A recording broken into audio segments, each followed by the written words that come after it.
자, 저번 시간에 이어서 이제 계속해서 들어가도록 하겠습니다. 저번 시간에 했던 걸 빠르게 한번 복습하면, 자, 한번 봅시다.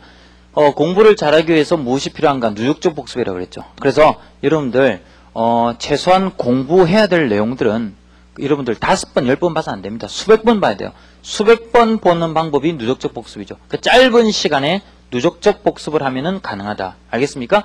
처음부터 끝까지 끝내고 다시 처음부터 돌아가면 시간이 많이 걸려요. 그런데 연속적으로 계속해서 보다 보면 나중에 5분 만에 끝낼 수 있다. 5분 만에 끝낼 수 있다. 그리고 이때 짧은 시간에 수없이 많은 반복을 위해서는 집중력이 필요하다. 무슨 알겠죠? 걸어 다니면서 그 다음에 공부를 해야 될 때는 쉬는 시간에도 점심시간에도 하다못해 화장실에서 응가할 때도 그때도 공부 내용을 생각하셔야 됩니다. 나중에는 책이 필요 없어요. 알겠습니까? 계속 공부 내용을 머릿속에서 맴도는 겁니다. 이런 고도의 집중력을 가지고 있으면 남아있는 수험 준비 기간 동안 남들이 5번, 10번 할 때 여러분들은 수백 번도 가능한 겁니다. 왜? 남들은 똑같은 집합 내용을 3시간 동안 복습할 때, 3시간 만에 복습할 때 여러분들은 5분 만에 가능한 겁니다. 그러니까 훨씬 더 많이 반복할 수 있는 거죠. 그리고 기존의 내용이 완전히 통달되면은 사람은 본능적으로 응용력이 발휘된다. 알겠습니까? 건방져지죠. 그래서 아하, 이 내용은 이런 거니까 이렇게 하면 될 거야. 저렇게 하면 될 거야. 이거를 이렇게 하면 될 것 같아. 저렇게 하면 될 것 같아. 응용력이 생기는 거죠. 그 다음에 우리 입시라는 건 시간적 제약이 있다.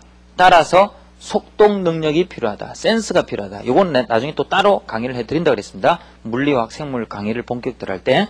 자, 그리고 한 가지 당부하고 싶은 거. 우리 어머님들. 우리 어머님들 있잖아요. 우리 자제들이, 우리 자식들이 공부를 하는 동안 집중력이 있는지 없는지 한번 테스트를 한번 해보실 필요도 있습니다. 예를 들어서 우리 자제분들이 이제 자기 공방에서 공부하고 있을 때 뭐 음료수나 과일을 깎아주잖아요. 그래서 과일이나 음료수를 준비한 다음에 문을 살짝 한번 열어보십시오. 그때 문 여는 소리를 듣고 우리 자제분들이 고개를 즉각적으로 돌리면 그건 집중력이 없는 겁니다. 왜? 딴 생각하면서 공부하는 겁니다. 그런 공부는요, 그냥 책상에만 앉아 있는 겁니다. 우리 학원에 공부하러 온 친구들과 마찬가지예요. 그냥 앉아서 공부하는 흉내만 내는 친구들이 많아요. 물론 공부는 하죠. 하나씩은 주워 듣죠. 안 하는 것보다는 낫죠. 그러나 그런 식으로 공부해서는 절대 뛰어난 학생들이 될 수가 없다. 그래서 공부하는 동안에는 공부 내용에만 완전히 매몰되어 있어야 되기 때문에 주의 자극에 둔감해져야 된다. 주의 자극에 둔감해져야 된다라는 걸 우리 어머님들이 꼭 기억을 해 주셨으면 합니다. 그 다음에 하나 또 예를 들어보자. 우리 애가 이제 시험 공부를 할 때 아침에 심부름을 한번 시켜보십시오. 너 오늘 수업 끝나고 말이야 올 때 콩나물 하나 사와. 콩나물 사와. 아니 진통제 하나 사와 그랬잖아요. 근데 걔가 심부름을 제대로 해오면 걔는 집중력이 없는 애입니다. 왜냐면은 얘가 집중력이 있는 친구들은 가면서도 공부 생각, 학교에서나 학원에서도 공부 생각, 올 때도 공부 생각만 하고 옵니다. 그럼 남들보다 몇십 번 더 반복하겠죠. 그러다 보면은 내가 심부름을 해야 된다는 그 생각조차도 망각하게 되는 거예요. 그런데 집중력이 없는 친구들, 그러다가 별 희한한 게 눈에 다 들어오죠. 야, 저거 새로 생겼네? 뭐지? 엄마가 아침에 이 심부름 시켰지? 해야지. 수업 도중에, 까먹을지 모르니까 심부름 해야지. 올 때, 심부름 해야지. 무슨 말인지 아시겠죠? 그래서 어머님들이, 자제분들이 공부하고 있을 때, 음료수를 갖다 주려고 문을 열었을 때, 뒤돌아 보면 안 돼요. 심부름을 시켰을 때, 그 심부름을 제대로 못 해야 됩니다. 왜? 그만큼 공부에 집중을 하고 있어요. 물론, 평상시에는 그러면 안 됩니다. 놀고 있을 때 그때는 심부름 해야 돼요. 왜? 놀고 있는데 심부름 안 하면 그거는 불효죠, 불효. 내 말은 공부를 열심히 해야 될 상황이기 때문에 시험을 앞두고 있을 때 이럴 때는 건망증이 생겨야 된다는 겁니다. 무슨 말인지 아시겠죠? 자, 그래서 우리 어머님들도 이런 면을 우리 자제분들한테 각별히 강조를 해 주셔야 되겠다. 그래서 공부를 할 때는 자나깨나 걸어 다닐 때도 쉬는 시간에도 밥을 먹을 때도 화장실에 있을 때도 남들보다 한 번이라도 더 머릿속에서 공부 내용을 생각을 해야 된다. 떠올려야 된다. 이런 집중력이 있으면 똑같은 시간이라 하더라도 남들보다 수백 번 더 반복할 수 있다. 엄청난 결과를 가져온다는 걸 알아두시고 그 다음에 5번째 이기심을 버리자. 자, 요 이야기하고 그 다음에 자존. 자기 자신에 대한 존귀함을 느껴야 된다. 자, 요 이야기를 하겠습니다. 제가 이제 이런 이야기를 하고 싶은데 기본적으로 인간은 나약합니다. 저도 마찬가지입니다. 그래서 이게 쉽게 안 돼요. 어머님들 잘 들어보십시오. 인간은 기본적으로 나약합니다. 항상 남들보다 뒤처지는 것 같고 조금 해보고 안 되니까 막 좌절하고 싶고 막 그래요. 그래서 작심삼일이라는 말도 있잖아요. 작심삼일. 그러니까 결심을 해요. 그러니까 마음을 딱 결정했는데 며칠 못 갑니다. 왜? 해도 안 될 것 같고, 에이, 이래 살아도 한평생, 저래 살아도 한평생, 뭐 대강하고 말지 뭐, 에이, 우리 부모님이 알아서 뭐 편안하게 먹고 살게 해주겠지. 아니면 대강대강 살지 뭐, 에이, 꼭 뭐 성공할 필요 있겠어. 에이, 뭐 좋은 대학 갈 필요 있겠어. 공부 잘할 필요 있겠어. 나약해집니다. 며칠 못 가요. 현실에 순응하게 됩니다. 그 이유가 있습니다. 왜 나약하냐면 그 이유는 추진력이 없기 때문이에요. 자, 그 리처드 도킨스라는 사람이 이런 이야기를 했는데 이기적 유전자를 이야기합니다. 자, 그런데요. 보통 생명체들은, 보통 사람들은 다 이제 자기만 생각합니다. 자기만 생각할 때는 한없이 나약해질 수가 있습니다. 자, 그런데요. 이타심이 있을 땐 이기적일 땐 나약할 수도 있습니다. 왜? 자기 혼자만 생각하니까 에이, 자기 혼자 나 혼자 뭐 대강대강 뭐 살면 되겠지. 그런데요. 남을 위하는 마음, 이타심이 있을 때는요. 엄청난 힘이 생깁니다. 엄청난 힘이 생겨요. 파워가 생깁니다. 그리고 끈기가 생깁니다. 끈기, 용기가 생겨요. 자, 무슨 이야기냐면은, 자, 봅시다. 우리 어머님, 아버님들, 만약에 우리 새끼가 없다라고 합시다. 새끼가 없으면 어떻게 하겠습니까? 인생 자체가 굉장히 편할 것 같죠. 왜? 나름대로 좀 번 돈, 나를 위해서, 새끼가 없으니까, 뭐 나를 위해서 즐길 수도 있고, 하나라도 원하는 걸 살 수도 있고. 자, 그런데, 실제 그럴까요? 난 그렇게 생각 안 합니다. 그냥, 현실에 매몰되어가지고, 오히려 대강대강 살 수 있을 거다라는 생각도 듭니다. 자식이 있기 때문에, 내가 나약해지고 싶어도, 아니면 내가 막, 벌어놓은 돈 막 쓰고 싶어도, 아니야, 우리 새끼를 위해서 안 돼. 조금이라도 내가 새끼를 위해서 뭔가를 해줘야 돼. 그럼 조금이라도 아끼게 되고, 더 악착같이 일을 하려고 하게 되는 겁니다. 난 그렇게 생각합니다. 그래서 왜? 새끼를 위하는 마음, 이타심이 있기 때문이죠. 사랑이 있기 때문이죠. 사랑. 남을 위하는 마음이 있을 때 힘이 생긴다라고 생각합니다. 하나 예를 들어보죠. 나중에 제가 할 이야기 중에 하나는 고통의 미학이라는 게 있는데요. 나는 이렇게 생각합니다. 예수님이 그 십자가에 막 팔다리가 막 못에 박혀서 돌아가시잖아요. 그럼 우리는 보통 이런 이야기를 하잖아요. 보통 사람들은 하나님 예수님이 십자가에 못 박혀 돌아가셨을 때 얼마나 고통스러웠을까? 나는 이런 이야기 하는 사람을 이해를 못합니다. 그는 예수님에 대한 모독이죠. 나는 예수님이 십자가에 못 박혔을 때 고통스러워했을 것이다 생각 안 합니다. 왜? 이게 있었기 때문이죠. 만민을 구제하려는, 사람들을 구제하려는 그런 이타심이 있었기 때문에 그러한 운명을 나는 묵묵히 받아들였을 거라 생각합니다. 또 예를 들어서 등신불이라는 게 있죠. 특히 우리나라 이제 조선시대 같은 경우 보면은 국난이 닥쳤을 때 뭐 외구가 침입한다든지 아니면 나라가 분열되고 있다든지 망할 위기에 있을 때는 뭡니까? 신도들이나 국민들을 하나로 단합된 힘으로 왜냐면 막 여론도 엉망진창이고 막 사회가 너무 불안해요. 위기 상황이에요. 그러면 그 위기 상황 때 이 교단이 무너지고 나라가 망하는 그거를 직접 목도하느니 차라리 그걸 단합된 힘으로 하나 뭉쳐서 그 어려움을 해결하는 게 더 크다라고 생각했을 때는요. 그 힘을 뭉쳐서 어떻게 합니까? 가부좌를 틀고 자기 몸에 기름을 붓죠. 그 자기 스스로 몸에 불을 땡겨가지고 뭡니까? 불을 땡겨가지고 산하에 가죠.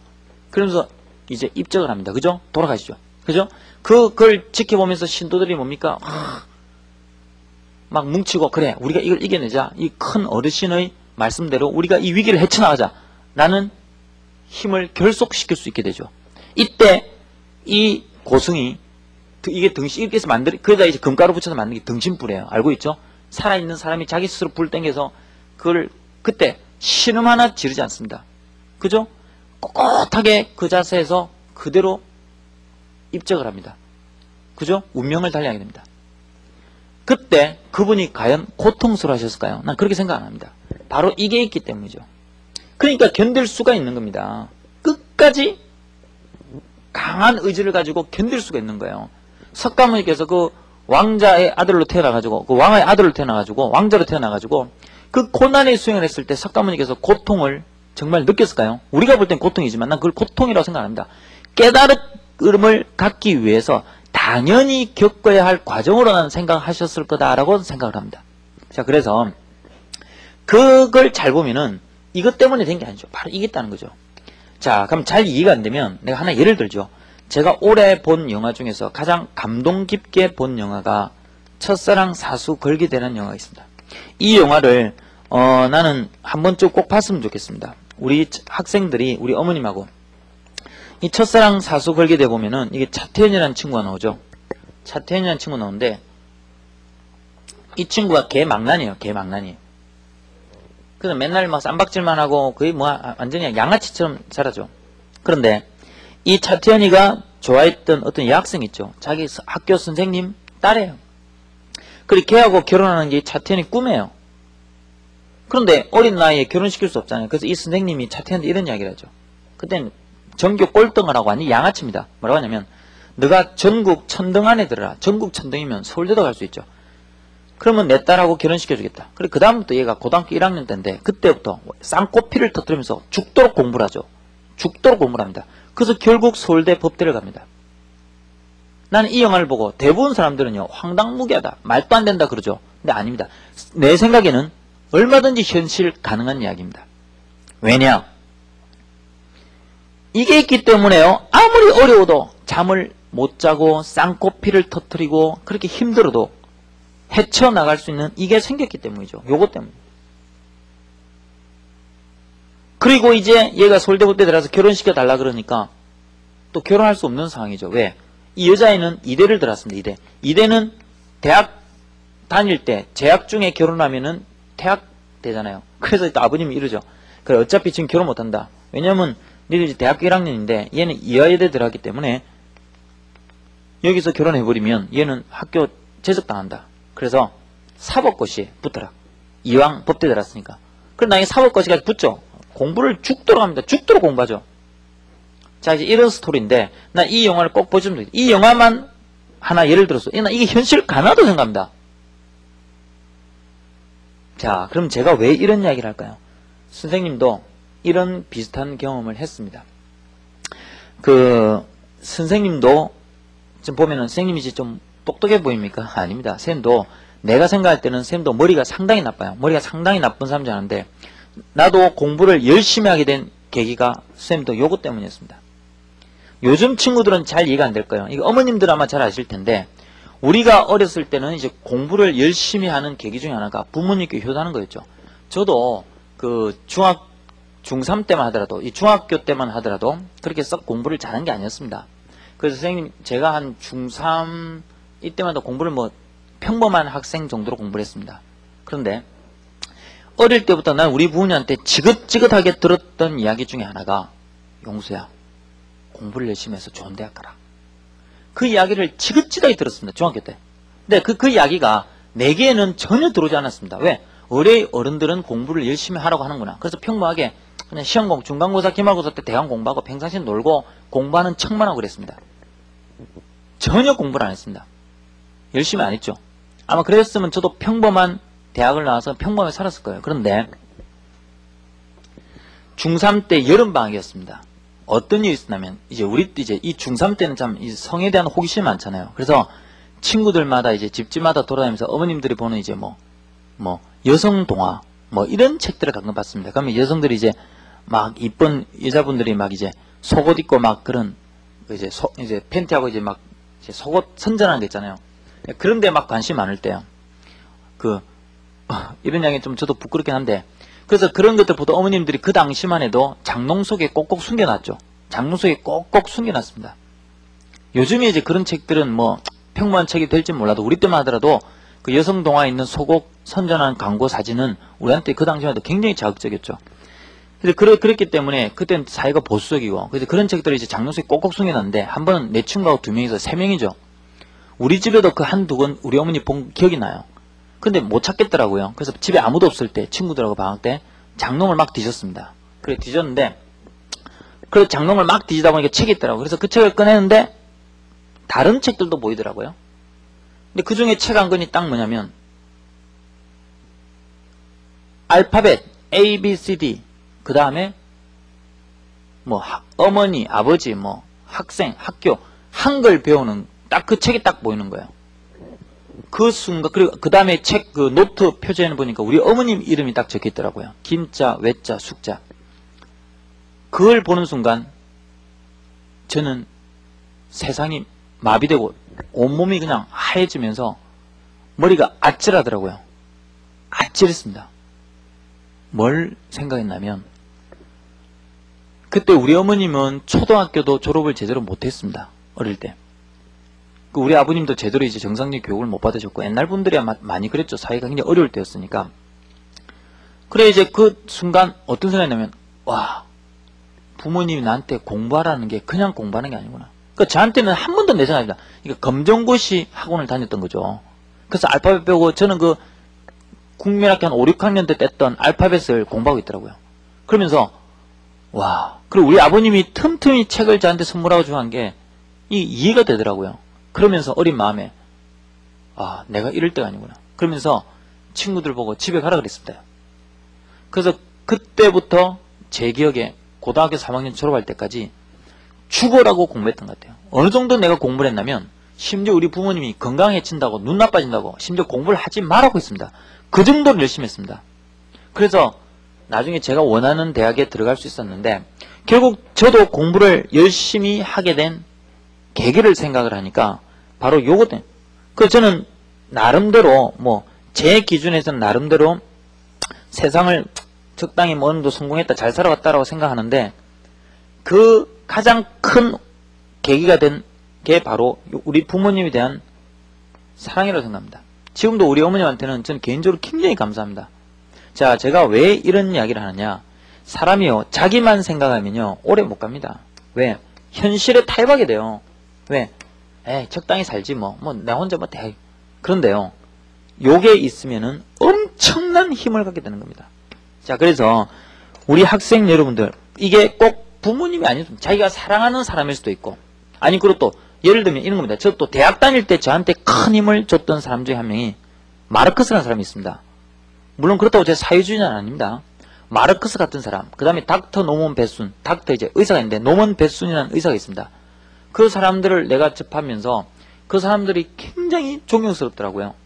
그래서 그 사람들을 생각을 하면서 또 대학생활 또 열심히 했던 기억도 납니다. 그리고 내가 좋아했던 선배들, 그 선배들이 굉장히 힘들게 생각하는 걸 보면서 야 나도 나약해져서는 안 되겠다. 힘을 가지고 열심히 살아야 되겠다.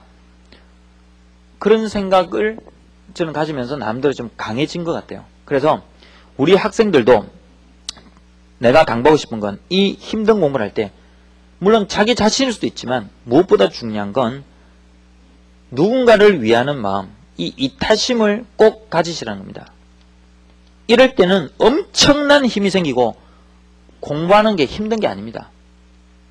저는 그렇게 생각합니다. 그래서 이게 공부하는 데 있어서 정말 중요하다는 생각을 가지고 우리 학생들도 여기에 대해서 한번 진지하게 한번 고민을 해 주시길 바랍니다. 자, 그 다음에 자존입니다. 저는 이 자존심이라는 말을 그렇게 좋아하지는 않습니다. 자존심이라는 말은 어떻게 보면 좀 약간 부정적인 의미가 있는데 요즘 현대사회에서 근데 자존이라는 건 정말 중요한 거죠. 자존 말 자체가 뭡니까? 자기 자신을 존중하는 거죠. 바로 이 자존이 생기는 건 바로 이게 가능할 때 나는 생긴다고 생각합니다. 왜냐면은 내가 누군가를 위해서 살아야 되는데 그러기 위해서 내가 내 몸을 나 자신을 함부로 학대하면 안 되겠죠. 대강대강 살면 안 되겠죠. 따라서 이게 있으면 이게 생긴다는 겁니다. 그래서 이런 이타심이 있을 때 이타심이 생기면 자연스럽게 자기 자신에 대해서 굉장히 존귀한 존재로 느낄 수 있다는 겁니다. 난 그렇게 생각을 해요. 자, 그래서 이 자존이 생겨야 됩니다. 그리고 이거는요 생물학적으로도 우리는 정말 자기 자신이 얼마나 존귀한지 그걸 느끼셔야 돼요. 난 이런 친구들 하는데 뭐 이래 살아도 한평생 저래 살아도 한평생 대학병 살지 이런 친구들 보면 상당히 안타깝습니다. 왜 안타까우냐면 우리들이 이 세상에 태어날 확률을 계산해보면 생물학적으로 확률을 계산해보면요. 지구상에 존재하는 바닷가 모래알을 다 모은 다음에 그 중에서 모래알 하나를 선택하는 확률보다 더 어렵게 우리들은 태어났습니다. 네, 예를 들어볼까요? 보통 남성이 하루에 만드는 정자가 보통 5천만 마리입니다. 한번 적어보겠습니다. 5천만 마리예요. 5천만 마리. 근데 사춘기 이후부터 정자를 만들기 시작하죠. 그럼 보통 요즘은 사춘기가 빨리 오니까 한 14살 정도면 아마 사춘기가 올 겁니다. 한 13살? 13살 정도 되면은 요즘은 이제 빠르니까 좀 아마 정자를 만들 거예요. 그 요즘 수명이 길어져서 보통 평균 수명이 한 75세는 되잖아요. 그러면 거의 매일 평균 5천만 마리의 정자를 만들어요. 그러면 자 봅시다. 5천만 마리를 만드는데 하루에 5천만 마리예요. 한 달이면 이만큼 만들죠. 그 다음에 한 달이고 1년이면 이만큼 만듭니다. 그죠? 12달이니까. 그 다음에 몇 년 동안 만듭니까? 대략 62죠. 그럼 평생 한 남성이 예를 들면 우리 아버지라고 합시다. 우리 아버님이 만들 수 있는 정자가 이만큼이에요. 그 다음에 우리 어머니 보통 여성이 좌우난소에서 난자로 만들 수 있는 개수가 평생 80만 개쯤 됩니다. 자 그러면 이 자식이 태어난다는 것은 어떻게 되느냐, 우리 아버님이 평생 만들 수 있는 이 정자 중에 하나, 우리 어머니가 만들 수 있는 이 난자 중에 하나가 수정된 거예요. 그러니까 우리가 태어날 확률은 이만큼입니다. 이만큼. 우리가 태어날 확률이 이만큼이에요. 만약 자식이 한 명이다 그러면 이 자식 하나를 낳기 위해서 이 엄청나게 정자를 많이 만드는 거예요. 그만큼 이 자식이라는 게, 생명이라는 게 이게 존엄한 겁니다. 그러면 생각해보죠. 여러분들이 대강대강 살면은, 그리고 여러분들은요 우리 어머님 아버님이 만들 수 있는 최고의 정자 난자가 만나 생긴 겁니다. 왜냐하면 우리가 보통 결혼 언제 합니까? 20대 중후반에 하죠. 가장 건강할 때. 가장 건강할 때 가장 훌륭한 좋은 정자를 만들겠죠. 난자도 마찬가지고. 그리고 그때 만들인 정자 중에서도 제일 힘세고 건강하고 좋은 놈, 슈퍼 엘리트 그 정자와 난자가 수정하는 겁니다. 그럼 여러분들은 여러분 부모님이 만들 수 있는 최고의 정자 난자가 수정해서 만들어진 거예요. 바로 여러분을 위해서 수없이 많은 정자 난자는 운명을 달리하는 겁니다. 그럼 여러분들은 이 그냥 사라져가는 이 정자 난자를 이 목까지 더 열심히 잘 살아줘야 되는 거예요. 이래서 생명은 존엄한 거고 귀한 겁니다. 근데 함부로 살면 되겠습니까? 나는 윤리책이에요. 그냥 생명은 존엄하다라는 말보다는 차라리 이 확률적 계산 이거를 하나 넣어줬으면 좋겠습니다. 자 그래서 따라서 여러분들이 살면서 나약해지고 대강대강 살아서는 안 된다라는 거, 요 생각을 평상시에 꼭 하셔야 된다는 겁니다. 그래서 제가 왜 이런 말씀 드리냐, 공부를 잘하기 위해서, 카메라 선생님 이거 전부 다 화면에 나옵니까? 이거 전부 다 나옵니까? 아니면 여기까지 나옵니까? 여기까지 나오면 삐리리부터 합니다. 예, 꼭 명심을 해 주시길 바랍니다. 제가 여러분들한테 말씀드리고 싶은 제일 중요한 이야기입니다. 그래서 우리 어머님도 이 주제를 가지고 우리 자녀분들하고 많은 이야기를 해 주셨으면 좋겠습니다. 자, 그 다음에 다음 강의에서는 다른 주제로 또 말씀을 드리겠습니다.